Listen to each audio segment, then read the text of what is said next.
Muita gente sonha em juntar dinheiro, mas poucas pessoas realmente conseguem sair do lugar. E sabe por quê? Porque estão presos a hábitos e comportamentos que só fazem sentido para amadores. Enquanto isso, as pessoas que realmente alcançam a liberdade financeira seguem um caminho completamente diferente. Mas calma, isso não é sobre ser melhor ou sobre ser pior. É sobre mentalidade. Ser amador não é uma ofensa, é um estado de aprendizado. O problema é quando a gente permanece lá por falta de reflexão ou por falta de ação mesmo da nossa parte. Das três, uma. Ou você é aquela pessoa que não tem planejamento, você gasta na mesma proporção que você ganha. Sabe, você não tem um planejamento. É como se a gente quisesse dirigir tem um GPS, sabe? Você já teve que ir em algum endereço diferente. Eu, recém-habilitada, tenho uma super dificuldade quando eu tenho que ir num endereço diferente, porque parece que o GPS não tá falando nada com nada pra mim, e depois eu ainda reclamo que eu não consegui chegar no lugar que eu queria chegar. Então é o mesmo que acontece com a pessoa que também não tem um planejamento sólido, que só pensa em gastar, não sabe pra onde vai o dinheiro, simplesmente ganha e gasta tudo que ganha. Ou então você é aquela pessoa que compra coisas que você nem precisa para impressionar pessoas que nem se importam. É o famoso viver de aparências e com certeza esse é um dos piores inimigos do nosso bolso. Ou você é aquela pessoa que está sempre buscando atalhos, aquela pessoa que fica esperando por um milagre, que pensa que a sua vida vai mudar quando ela ganhar na loteria, ou quando ela receber uma herança, sabe? Sempre esperando que as coisas vão mudar da noite pro dia sem ela precisar fazer nada. Ela até faz ali o trabalho dela, ela trabalha normalmente, mas ela quer que com esse trabalho a vida dela simplesmente dê uma virada e aí do dia para a noite ela tem ali uma estabilidade financeira. Então, um desses três, ou os três juntos, define quem é essa pessoa amadora. Com certeza você conhece alguém que ganha um bom salário, mas ela tá sempre reclamando que ela tá sem dinheiro. Toda vez que você vai conversar com a pessoa fala que tá super endividada, mas quando você acompanha a vida dela mesmo de perto, a pessoa tá ostentando. Todo final de semana tem um lugar para ir, mesmo que não possa ir, né? Não tem coragem de dizer não, porque tem que viver ali de aparência. Então, esse é o reflexo do comportamento de uma pessoa que realmente é amador. E essa pessoa não vai conseguir juntar dinheiro porque ela simplesmente está vivendo para impressionar outras pessoas. Por outro lado, a pessoa que junta dinheiro, ela realmente tem um comportamento de profissional. Porque, por mais que ela ganhe pouco, mesmo o salário dela seja muito pouco, ela tem controle sobre o que ela ganha. Ela sabe exatamente o que ela faz com o dinheiro dela. Isso é o comportamento de uma pessoa que realmente está pensando ali no seu futuro. Então, essa pessoa sabe quanto ela ganha, quais são as entradas, quais são as saídas, ela tem tudo ali anotado, ou no caderno, ou numa planilha, ou no bloquinho do celular, para onde o dinheiro dela está indo. O profissional sabe o jogo do dinheiro. Ele sabe que não é uma corrida de 100 metros, mas que é uma maratona e que você só vai conseguir chegar lá se você tiver paciência. A gente está conversando com meu marido sobre dinheiro, sobre as metas, sobre planejamento, essas coisas, né? A mentalidade dele é diferente da minha. E não adianta a gente querer mudar outra pessoa. Porque a forma como a gente se comporta, como as nossas atitudes, as nossas ações, é que vão mostrar os nossos resultados. E a gente está conversando sobre dinheiro, sabe? Sobre essa coisa de trabalhar só para pagar a conta e tal.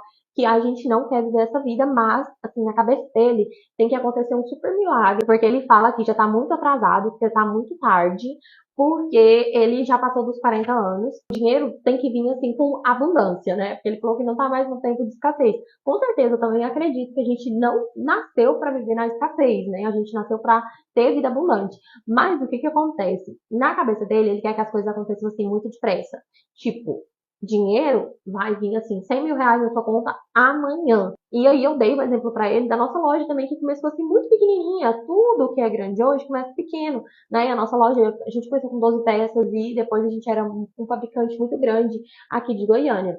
Tá certo que a gente não tem mais a loja, né? Foi por falta de gestão financeira mesmo. Se você ainda não assistiu o vídeo, eu contei um pouquinho aqui nesse vídeo, você vai lá assistir, que eu vou deixar nos cards. Mas a gente precisa ter essa mentalidade que tudo que hoje é grande começou ali bem de pouquinho, que não foi assim, uma explosão e aconteceu. É tudo um trabalho de formiguinha. E o que faz isso com a gente também são as redes sociais, porque as redes sociais têm esse parâmetro de comparação ali, onde se você não é uma pessoa que ficou rico antes dos 30 anos, você é um fracassado.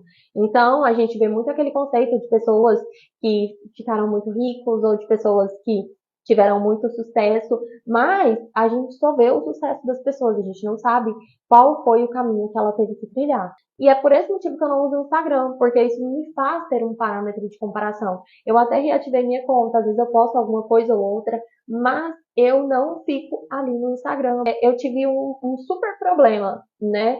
Nessa questão, porque para mim todas as pessoas que eram do marketing, elas se mostravam uma vida assim muito fascinante. Às vezes eu evito postar qualquer coisa que seja também no Instagram, porque eu me questiono, gente, e se a pessoa achar que minha vida é tão perfeita, por que eu tô postando essa partinha aqui? Pra eu ter esse período aí de café da manhã com calma, de treinar e tudo mais, eu tive que acordar às 6 horas da manhã, gente. Eu tenho que acordar às 6 horas da manhã. E ninguém vê isso. Então a gente precisa fazer uma análise mais crítica, sabe? Sobre essas coisas também, porque a gente não tá atrasado. Eu não ia nem falar sobre isso, acho até que pode ter um vídeo depois só sobre esse assunto, mas é para exemplificar mesmo, porque a gente tem aquele parâmetro de comparação de ser um fracassado porque às vezes você não alcançou sua casa própria, ou porque você ainda não comprou seu carro, ou porque você não ficou rico antes dos 30, ou porque você não mora sozinho. Então aprender que é o longo prazo, né, que os nossos resultados só vão vir no longo prazo, é que vai fazer a gente realmente ter sucesso. E outro ponto importante que o profissional leva para a vida dele é viver um degrau abaixo. Então, por exemplo, hoje eu estou no emprego, eu ganho um salário, e aí, de repente, eu sou promovida e começo a ganhar 2 salários. Eu não vou elevar o meu estilo de vida porque eu passei a ganhar 2 salários. Isso não faz sentido. Então, a pessoa que é profissional, ela sabe que esse dinheiro que chega a mais, ela pode usar de forma mais inteligente. Então, são escolhas inteligentes que essas pessoas fazem. E aí, a pessoa que é profissional, ela sabe viver tanto no pouco quanto no muito. Isso é um ponto muito positivo para as pessoas que são profissionais aí, que realmente estão querendo aí mudar de vida. Então, juntar dinheiro não é sobre fórmulas ou sobre atalhos.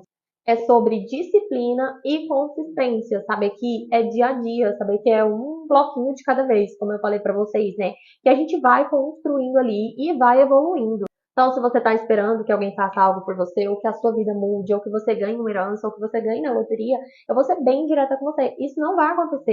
A mudança, primeiro, tem que começar por você. Então, às vezes, a gente ainda está nesse estado de aprendizado porque tem um hábito ali que mantém a gente na zona de conforto. Então, identificar esse hábito, saber o que realmente mantém a gente ali preso. Às vezes é o conforto de ter uma carteira assinada. Às vezes tem uma pessoa ali que te ajuda financeiramente, então você não precisa se preocupar tanto. Para você querer ter resultados, você precisa primeiro identificar qual é esse hábito que está te mantendo ali na zona de conforto e trabalhar em cima desse hábito. Então é isso, gente. Eu espero muito que vocês tenham gostado. Se esse vídeo te fez refletir, não deixa de se inscrever aqui no canal, deixa o seu gostei para eu saber que você gostou mesmo e compartilha esse vídeo com uma amiga e vamos juntas em busca da nossa independência financeira. Um beijo e um queijo e até o próximo vídeo.